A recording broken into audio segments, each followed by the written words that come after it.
Welcome to another Adobe Script tutorial. Viewers have requested I show how to load a CSV file into Photoshop. That is our topic today. And just so you know, this isn't specific to Photoshop. The steps I'll show work the same in InDesign and Illustrator. Here's my example CSV file in Excel. I've kept it simple for this tutorial. 4 rows.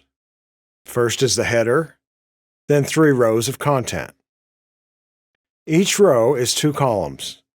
First an image file name, then text that goes with the image. Here's the same CSV in Notepad, how it really looks, and what we'll be working with. Comma-separated values. The name is precisely what it is, a file of values separated by commas. So you might think splitting lines on commas would work. Some tutorials suggest this as an easy solution, but it's not that simple. That approach fails when the content itself includes a comma. Like this example, a file name with last name first. Content with a comma is wrapped in quotes. Otherwise, the comma is seen as the delimiter between columns of the row. That's what happens when lines are split on commas, and the result is wrong. The file name is broken into 2 columns when it should be 1. Also, content with literal quotes is another special case. It's wrapped in quotes like when there's a comma, and the quotes are escaped by having 2 in a row. These are the rules of comma-separated values. So you can see, it's not as simple as splitting lines on commas. The function I use handles commas and quotes correctly. It takes a little more code, but not too much. I'll go over it to explain what it's doing. But first we need to read the CSV file. Step 1 is a file object for it. Assign to a variable a new file object with 1 argument, the path to the file. I'm using Windows for this tutorial. The code is the same for macOS. Just file paths are different. For Windows, the file is on an external drive, F. var file equals new file f:/data.csv. Notice I've used a /, even for Windows. That's something about ExtendScript. You can use backslashes, but it's a hassle because they have to be escaped in character strings. ExtendScript makes this easier by allowing // for either platform. With the file object created, now open it with the R argument for read. File, open, R. Then read the file contents into a string variable. var contents equals file read. And close the file. File close. At this point, the variable is 1 long string of the entire file, including the line endings. This is Windows, so each line ends with both a carriage return and a new line. macOS is only a carriage return, so this is another detail we have to consider when parsing the string. To parse a file, or string of it, means to examine each character one by one and organize the contents based on the rules of the format. I have a function to do just that. Parse CSV. Let's go over how it works. The function has a single parameter, the string of the file contents. A few variables are needed. C is the character at the current index. D is the delimiter, a comma. Index begins at 0 and increments as we advance through characters of the string. Max index is the last possible index, the string length minus 1. Q is a flag, true or false, to track whether or not we are in quotes at the moment. Result is an array that begins empty and becomes an array of the rows in the data. Row is an array that begins empty and becomes an array of each row's columns. Row sum is a count of the characters in the current row, and V is the current column value. Now a loop begins that repeats while index is less than content's length.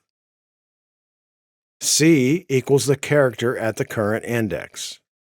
Strings can act like arrays, using brackets to pull out a single character at a certain position. What happens next depends on if we're in quotes or not. If yes, then test if the character is a quote. If yes, and we haven't reached the end yet, test if the next character is also a quote. If yes, then it's 2 quotes in a row. That means escape a literal quote character. Increment the index and add the quote character to the column value. Otherwise, the next character is not a quote. So toggle "Are we in quotes" by setting Q to not Q. Yes becomes no, and no becomes yes. Otherwise, this character is not a quote. Add it to the column value. Then we reach the else statement for testing the value of Q. This is the alternative when Q is false and we are not in quotes. Again, test if the character is a quote. If yes, then toggle "Are we in quotes?" Otherwise, test for end-of-line characters, either new line or carriage return. Let's say we found one. We have to test for what kind of line ending. In Windows, lines end with 2 characters, carriage return and new line. So if this character is a carriage return, and we haven't reached the end yet, what is the next character? If a new line, ignore it by incrementing the index. End of line means the column and row are complete. Add the current column contents, stored in the variable V, to the row array, and add its length to row sum. This variable isn't required to parse CSV, but there's no use in a row full of nothing. So I use the variable to track how many characters are in the current row. That way, if the row is completely empty, row sum is 0, the same as false, and the row isn't added. This is to handle CSV files with empty rows of spreadsheet data. Like this example. It ends with a bunch of commas and no content, all empty cells. That's excess we can safely ignore. Clear V to start a new column. Reset row to an empty array and row sum to 0 to start a new row. If the last test failed, we haven't reached the line end. Next, check if the character is the delimiter, a comma. If so, the column is complete. Add its value to the row, its length to row sum, and clear V to start a new column. If not a quote, line end, or delimiter, it's a regular character. Add it to the column value. That completes the main loop, but there's one last circumstance to check for. Poorly formatted CSV might not conclude with a line ending as it should, and instead, the last character is part of the content. This leaves the variable V with content waiting to be added to the row. So add it and its length. If the length is 0, no problem. The row is added only when row sum is more than 0. Finally, increment the index. And the loop repeats until done. Then return the result, an array of rows, each an array of columns. I've added a utility function to show the results. This isn't required to parse CSV. It's just here to help show the results. It writes the results to a text file formatted to make it easier to understand. In Photoshop, I'll run the script.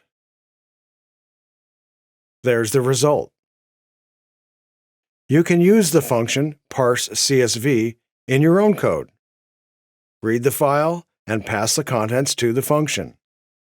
It returns a two-dimensional array that further code can read and act on. Get the tutorial code at the link in the description. Like this video if you found it helpful, and subscribe so you're notified of future videos. Also, leave a comment. What topics would you like next? All feedback is welcome. There are plenty of other tutorials. Click the video or playlist on screen for more. Thank you for watching.